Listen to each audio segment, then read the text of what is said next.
This is Optimal Health Daily, episode 1781.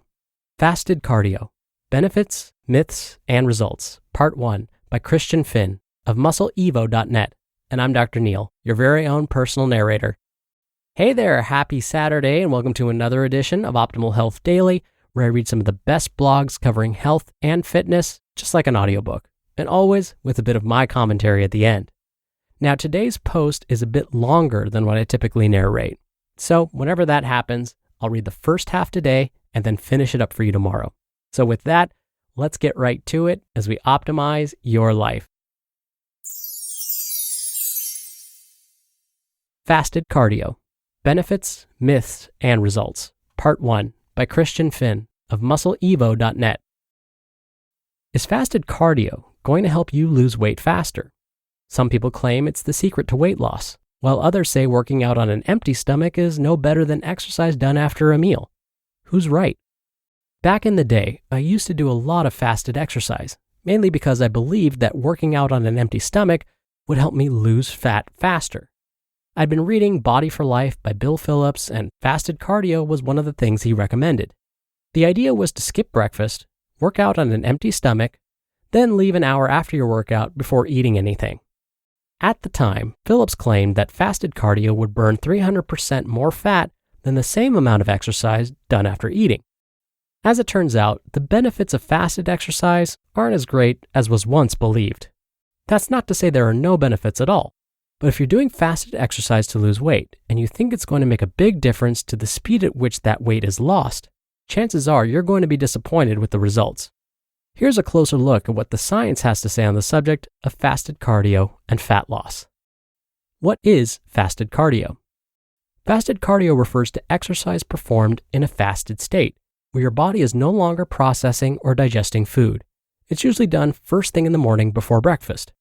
The argument in favor of working out on an empty stomach is that you'll lose fat faster than if you'd done the same amount of exercise later in the day after a meal.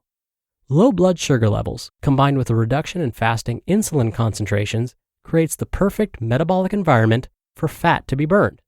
On the flip side, critics say that fasted cardio increases your risk of muscle loss. Without enough carbohydrate to fuel your workouts, your body will convert protein into glucose, a process known as gluconeogenesis.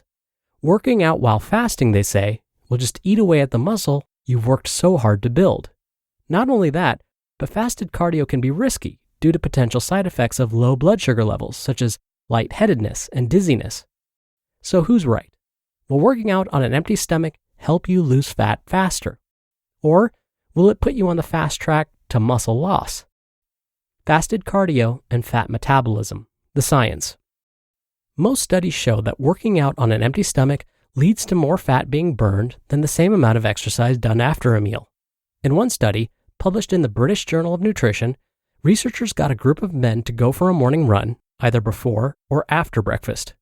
Skipping breakfast and doing cardio in a fasted state led to a 20% increase in the amount of fat burned during the workout. Rather than looking at the amount of fat burned during exercise, researchers from Japan's University of Tsukuba went a step further and measured it for an entire day. For the study, 9 young male endurance athletes ran on a treadmill for 100 minutes, either before breakfast or after lunch. On a third occasion, they ran for 50 minutes before breakfast and after lunch. The total number of calories burned was similar in all 3 trials, but the number of fat calories burned during the fasted workout was higher than it was during the other 2 conditions. Doing cardio before breakfast burned a total of 1,142 fat calories, compared with 608 fat calories when the same amount of exercise was done after lunch. That's a big difference. Over a 24-hour period, working out while fasting led to almost twice as much fat being burned compared to a day where the exact same workout was done after lunch. A few years back, a team of Brazilian researchers published a meta-analysis that looked at the effects of fed versus fasted cardio on fat metabolism. After pooling the results of 27 trials, covering a total of 272 people, they concluded that, quote, aerobic exercise performed in the fasted state induces higher fat oxidation than exercise performed in the fed state, end quote. Fasted cardio reduces weight gain. Fasted cardio has also been shown to decrease the amount of weight gained during 6 weeks of overfeeding.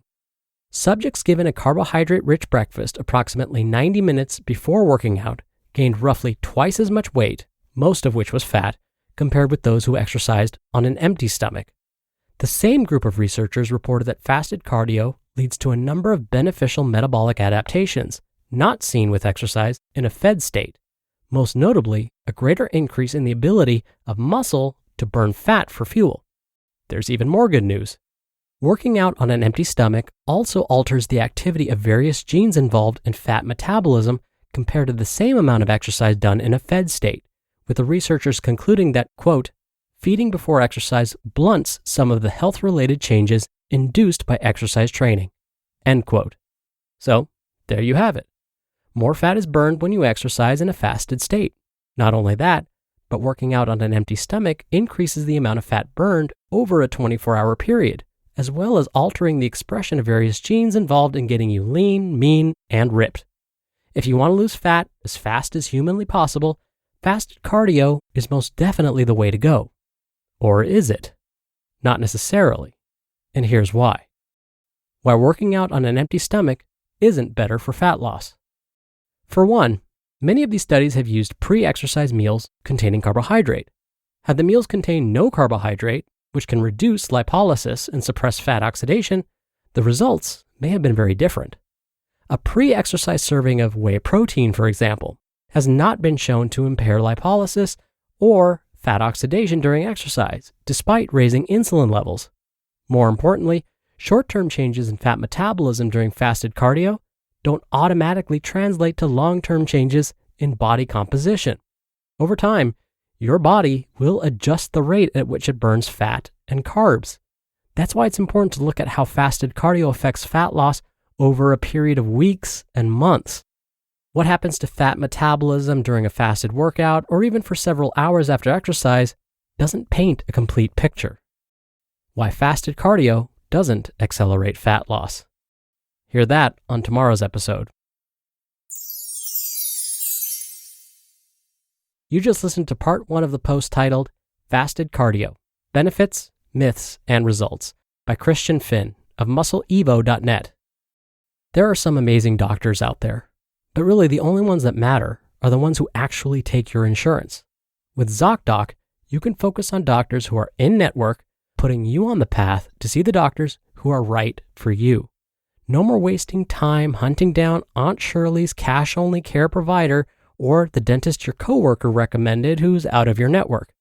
What I love about Zocdoc is that you can choose a time slot and whether you want to see the doctor in person or do a video visit. And just like that, you're booked. Zocdoc is a free app that shows you doctors who are patient-reviewed, take your insurance, and are available when you need them. Find the doctor that's right for you and book an appointment that works for your schedule. Go to Zocdoc.com/OHD and download the Zocdoc app for free. Then start your search for a top-rated doctor today. Many are available within 24 hours. That's ZocDoc.com/OHD. Zocdoc.com/OHD. Dr. Neil here for my commentary. The idea of fasted cardio is a question I've answered on the Friday Q&A episodes a couple of times at least. But something I probably don't emphasize enough when discussing this topic is a point that today's author, Christian, mentioned. Our bodies adapt. Many of the studies showing the benefits of fasted cardio don't follow people for a long period of time. Usually researchers follow their study participants for a few weeks and that's it. But what happens, say, after a year of performing fasted cardio? Does the body still burn fat at the same rate? Oh, and is it body fat that the study participants are burning, or is it just the fat found in the bloodstream? That makes a difference too. So, we'll hear more about some of these issues on tomorrow's show. In the meantime, that'll do it for today. Thank you so much for listening every day, and I'll be back here tomorrow to finish up this post, so I'll see you there where your optimal life awaits.